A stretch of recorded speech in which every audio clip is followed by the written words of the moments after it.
President Trump announces a ceasefire between Israel and Iran in what he is now calling the 12-day war. But will it hold? And how confident are we that the U.S. bunker busters obliterated Iran's nuclear program, as the Trump administration says? From the opinion pages of the Wall Street Journal, this is Potomac Watch. Welcome, I'm Kyle Peterson with the Wall Street Journal. We're joined today by my colleagues, editorial board members Elliot Kaufman and Kate Batchelder-Odell. On Monday evening in the U.S., here was the social media post from Real Donald Trump, as he is known on the internet. Quote, "It has been fully agreed by and between Israel and Iran that there will be a complete and total ceasefire in approximately 6 hours from now, when Israel and Iran will have wound down and completed in their progress final missions for 12 hours, at which point the war will be considered ended." He went on to add, "I would like to congratulate both countries, Israel and Iran, on having the stamina, courage, and intelligence to end what should be called the 12-day war," unquote. But Tuesday morning in the Middle East, there was a late exchange of fire between these two countries.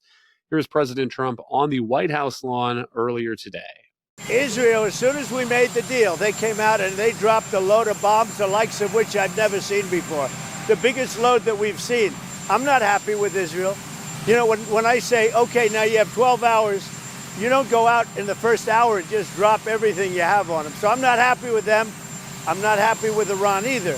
But I'm really unhappy if Israel's going out this morning because of one rocket that didn't land, that was shot, perhaps by mistake, that didn't land.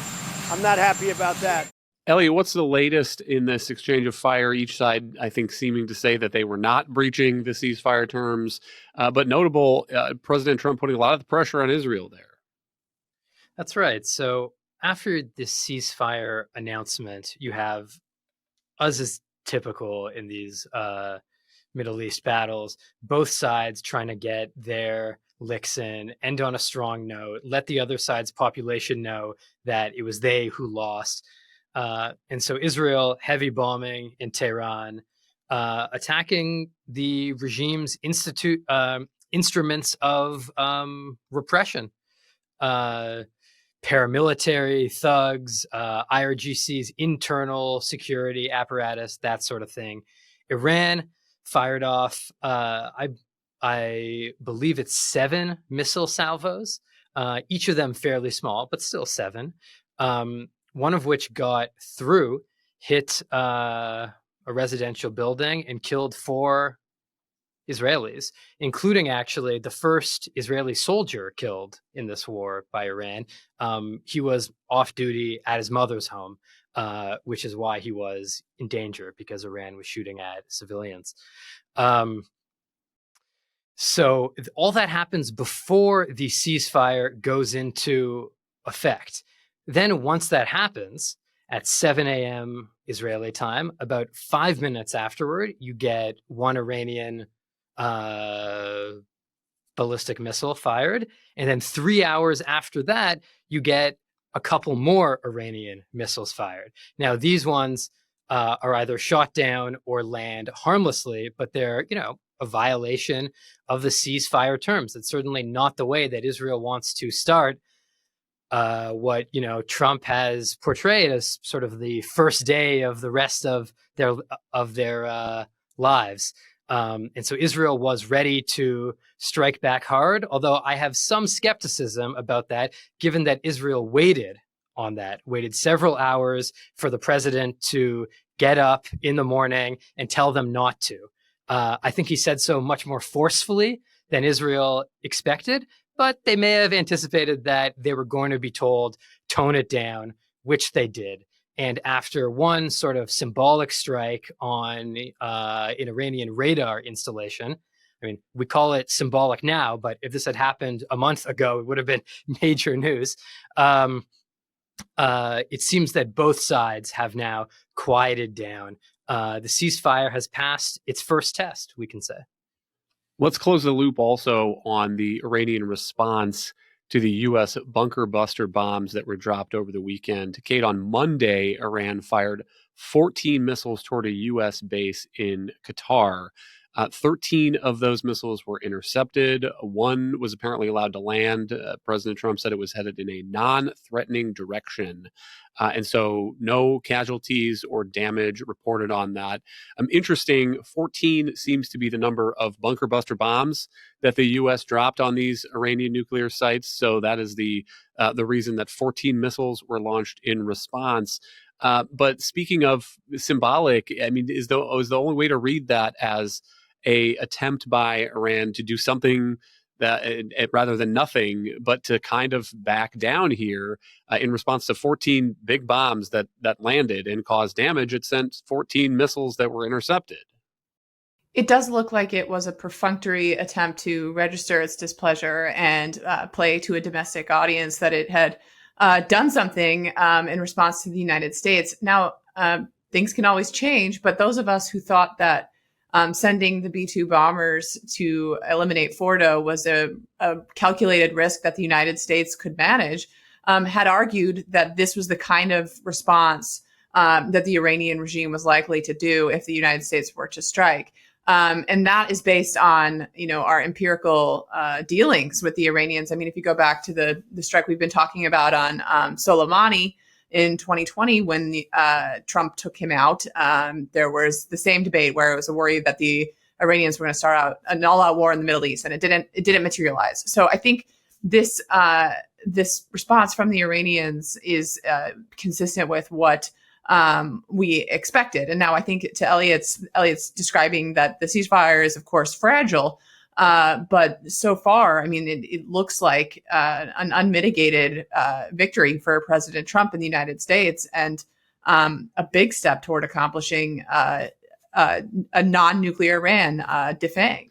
Elliot, on that point, what are the analysts saying about the assessments of the U.S. strikes, the likelihood that these enrichment facilities and other nuclear program facilities were significantly damaged or destroyed, and also the point about whether Iran may have others that are hiding somewhere, whether it may have been able to move some of its highly enriched uranium to locations that were not hit by these U.S. strikes? Well, that's the key question here, and it is very difficult to know definitively. Intelligence agencies have assessments, but even there is some room for doubt. However, if you look at strong analysts who have a good track record of skepticism, for instance, David Albright, veteran nuclear monitor, assesses that Israel and the US have effectively destroyed Iran's centrifuge enrichment program. And he can say that because he looks at satellite imagery and sees that, for instance, American bombs were dropped with incredible accuracy in very specific spots of the Fordo mountains, right over a ventilation shaft to fall through and then actually hit centrifuge halls and have an explosion such that Iran's centrifuges are destroyed or buried underneath there. At two other sites, Natanz and also Isfahan, we can say with some confidence that they were seriously damaged. And that means centrifuges, that means sites that are essential for weaponization of highly enriched uranium. About nuclear material itself, that highly enriched uranium, there are some outstanding concerns about a stockpile that was held, we think, in tunnels near the underground Isfahan complex. Now, American Tomahawk missiles struck at the entrances to the tunnels. So what that means is the highly enriched uranium there could be destroyed. It could be entombed temporarily, permanently. We just don't know. And it's very difficult to know until somebody actually goes down there. there is also worry that some nuclear material had been moved before Israeli strikes or before American strikes. There had been some stories about that, which I think have been exaggerated. And from what we hear about U.S. intelligence from U.S. senators with access to it, it seems that we believe mostly it wasn't moved and is buried deep underground by the bombs. And so we're looking at, if that holds true, we're looking at really a generational success for Israel, surely a massive accomplishment for the US. Nothing is set back forever, but Iran also knows that maybe this could be done once again. And so, like I said, major accomplishments on that scale, which is part of what allowed Trump to end the war. Okay, part of the reason that question, the answer to that question matters is you're hearing speculation that in the wake of these strikes, Iran may try to sprint to a bomb if there is some stockpile somewhere of highly enriched uranium that is still accessible to it. And one of the answers to that question is, Israel also took out top nuclear scientists, people who may have been working on the program of converting that into an actual usable weapon. But the other thing that I think is interesting to think about here is just how that would have affected the U.S. calculus, President Trump's decision to send the B-2s in the first place. Because I guess you can make a pretty strong argument that as soon as Netanyahu and Israel decided to take the step of trying to eliminate the nuclear program, then Iran was always going to try to sprint to a bomb. And so the calculation for the United States and President Trump was whether to try to take out Fordo and make that sprint as hard, as difficult, as impossible, as lengthy as the U.S. possibly could with these bunker buster bombs, and whether to try to help end the nuclear program for good, or whether to leave the Israelis to their own devices. And so, I mean, it's the question of trying to sprint to a bomb is an interesting one. But from the American perspective, the perspective inside the White House, the fact that Israel had already gone after the nuclear program in such a significant way, I think is a big part of the decision ultimately made by the president. If we're going to do a battle damage tally here, I think it might be helpful to take a step back and think about a huge element of what was accomplished here was America telling both its friends, its allies, and its adversaries that sometimes it really does enforce its own red lines. That sometimes 60 days to negotiate really means 60 days. And it was starting to undo some of the real blows to American prestige and credibility. For instance, in Afghanistan, when we ducked out of there in a mess in 2021.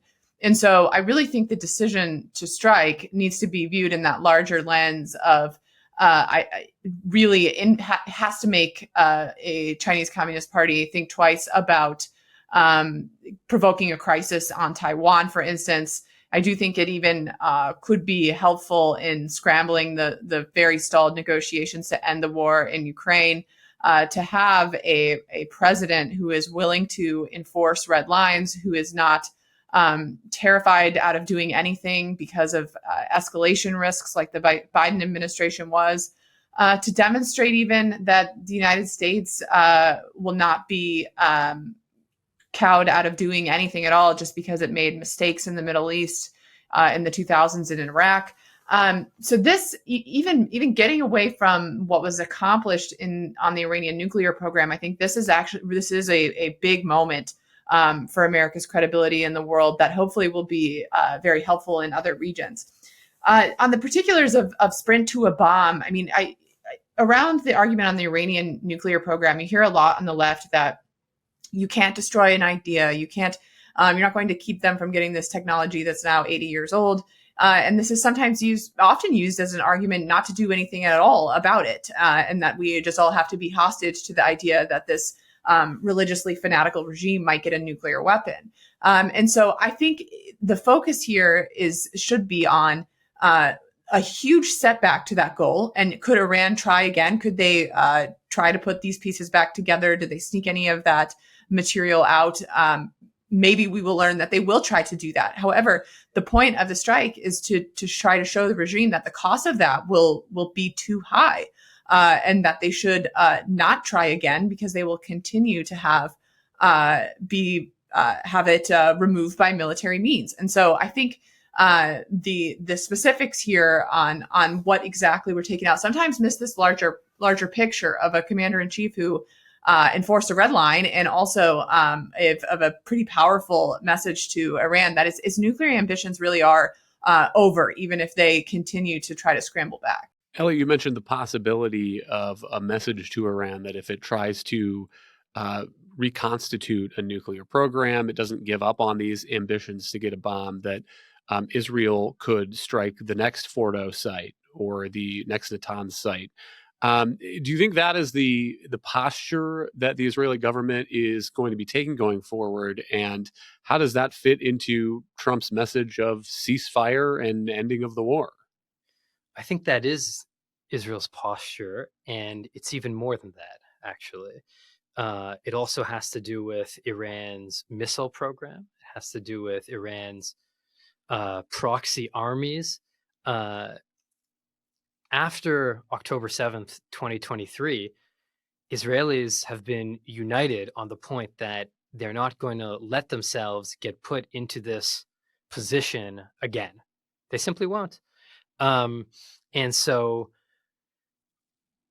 when you look at an adversary like this Iranian regime, which I don't think anyone in Israel thinks is capable of, changing its mind about Israel or abandoning that decades-long war against it, allowing it to get back so close to nuclear weapons, it seems crazy. I mean, it seems crazy that it got this far, which is why it was a central issue in Israeli politics for many years. And, there was always a good reason not to attack. Certainly, American presidents had other priorities, thought that negotiations would work. This American president thought that negotiations would work, or at least was willing to give them a strong try.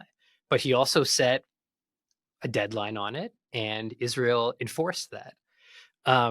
But you raise a very good point. Trump is talking about peace and harmony right now. Will he be upset with Israel if it, breaks that vision? I guess what I would say is that Israel has to make the case to him that it won't be Israel's fault. It will be Iran's fault. If Iran is trying to produce nuclear weapons, once again, a massive missile program, once again, the largest in the region, trying to seed war through proxies in 6 or 7 different countries in the region, that's not peace and harmony. And while Trump says Iran will never again build its nuclear program, I think there's an unstated corollary there, and it will never again do that if it is confident that Israel or the US will destroy it once again and swiftly. And if doubt is allowed to creep in there, that no, Israel won't really do it because Trump won't like that, and the US will stop Israel from doing it, well, Iran is committed to Israel's annihilation. So you could see it try once again. Maybe it will get lucky next time. And so the US has to put an end to those sorts of foolish thoughts, really. And Trump can, but he needs to look beyond immediate peace and harmony, especially when that isn't what this Iranian regime is focused on. Kate, what about the U.S. stance here? The public reporting is that the Pentagon had at least 20 of these 30,000-pound bunker buster bombs, the massive ordnance penetrator. And here we've dropped 14 of them in one go, on these Iranian nuclear sites. Is that something that should be on the Pentagon's next shopping list, or maybe there is a larger inventory than is publicly available? Well, I think there are actually a couple lessons about military power from this strike. And talking to folks I've been thinking about, I think most Americans were amazed at the ability of the United States to launch these B-2 bombers, fly all the way there, not be detected. Nobody shot at them on the way in. Nobody shot at them on the way out. No loss of American life. So I think there's been some marveling at that correctly. But this is, I think, a reminder that some of the United States' very high-end, expensive assets still really matter in the world and in warfare. A lot of the defense conversation right now evolves around making the U.S. buy cheaper things and defend against lower end threats, and some of that is really warranted. But this is an arresting reminder that having a strategic bomber force is really valuable. And I'd add too, the United States is down to something like 19 B-2 bombers. I mean, we originally planned to buy more than 100 and have ended up with less than 20. And so that is something that I think is worth bearing in mind, because we're in the middle of replacing our bomber force with the B-21, which is supposed to be, a spectacular improvement in our bomber force. But right now, it would be with the defense budgets that we have, around 3% of our economy, half the 6% of the Cold War. We're not going to buy 100 of those like we should, and if we continue on that trend. So I think it's a reminder that these assets matter, that we need to. There's a reason that we have them and why we spend money on our defense. But then to get back to your point about the ordnance penetrators, the 14 that we use was certainly higher than some of the spitballing estimates I had heard in advance of a strike, maybe in the single digits of those weapons. And so we did use a significant percentage of them. But it's just one more example in our kind of larger public conversation about how the United States needs deeper magazines and it needs more weapons production. I mean, this conversation has evolved around a lot on Ukraine, which is using voracious amounts of 155 millimeter artillery. And there's also, this demand for potentially for preparing for any sort of deterring a conflict in the Pacific, discussion of how we are really, really short hundreds and hundreds of long-range anti-ship missiles. And so this is an example of something that, the United States doesn't use very often. It purchases in relatively low quantities. But the world environment has just changed so significantly. It is no longer the peaceful post-Cold War environment. And so I think we need to be stocking weapons lockers appropriately to that threat. So those are just some of the immediate lessons. I think you will start to see more interest in expanding our arsenal of those bunker busters. Elliot, you get the last word today, but one other unknowable as we speculate about the future of the Middle East here is the strength internally of the Iranian regime. Not out of the question that the Iranian people could revolt and rise up. And a lot of times these authoritarian regimes look pretty strong until just about 5 minutes before they collapse. One other lesson, a policy lesson here that strikes me is there's been a lot of talk in recent days about whether Iran, in response to these strikes, might close the Strait of Hormuz. It is an outlet of the Persian Gulf. About 20% of the world's oil flows through there. It's a kind of an upside down U with Iranian soil on the north and the west and the east as these tankers are going around the bend there. Let's listen to Secretary of State Marco Rubio on Face the Nation on Sunday talking about this. Well, I'm not going to take options away from the president. That's not something we're talking about right now in terms of being immediate. But if they do that, the first people that should be angry about it are the Chinese government, because they take a lot of their oil comes through there. So they should be the first ones that are saying if they mine the Straits of Hormuz, the Chinese are going to pay a huge price. And every other country in the world is going to pay a huge price. We will too. It'll have some impact on us. It'll have a lot more impact on the rest of the world. A lot more impact on the rest of the world. It would be a suicidal move on their part, because I think the whole world would come against them if they did that. Elliot, closing that strait would doubtless have an effect on oil prices, the oil markets, but not the way that the oil embargo in the 1970s did. And so the lesson always is the importance of The fracking revolution and U.S. energy independence provides a lot of freedom of action to a president who is facing a foreign crisis like this. Yeah, absolutely right. And when Iran was thinking over its options, how to retaliate for those U.S. strikes, closing the Strait of Hormuz was high up on that list. But I think ultimately Iran thought better of it for a few reasons. One is, if it does it, that's the end of its navy. It could also be an invitation for Israel to attack Iran's oil export facilities. I mean, if Iran is going to block oil for others, why should it still have those in Israel's calculus? And those are major, major risks for the country. The other reason, though, why Iran didn't do that or any other serious retaliatory option is because, well, it was pretty weak at that point. Israel had hit it very hard. We talked about the nuclear program, but also Iran's missile program, the real entire top of its military chain of command, especially its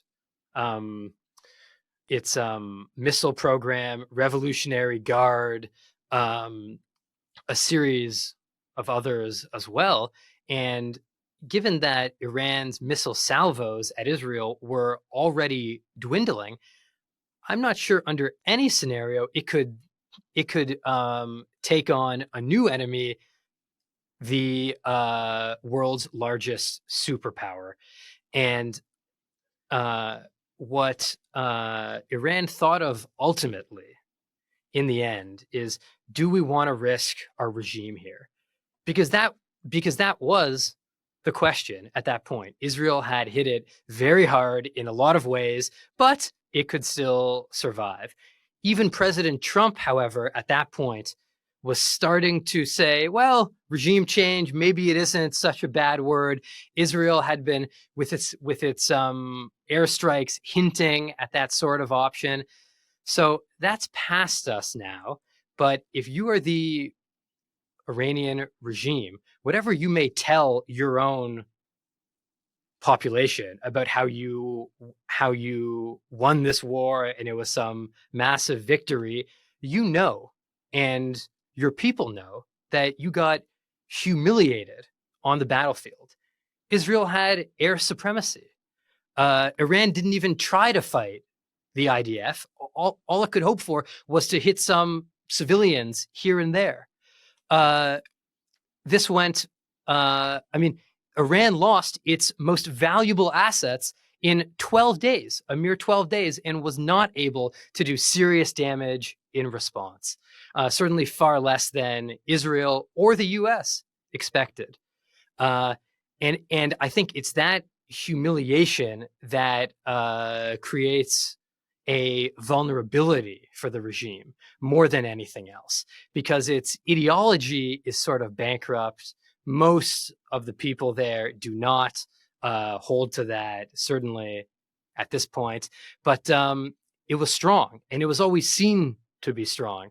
Well, that may no longer be the case. So we don't know by any means if it'll fall, but there's an opportunity for Iranian opposition forces, or even inside the regime, pragmatic forces who think we could make a lot more money just off all the oil if we stopped going to war with everybody. So there's an opportunity. Thank you, Elliot and Kate. Thank you all for listening. You can email us at pwpodcast@wsj.com. If you like the show, please hit that subscribe button, and we'll be back tomorrow with another edition of Potomac Watch.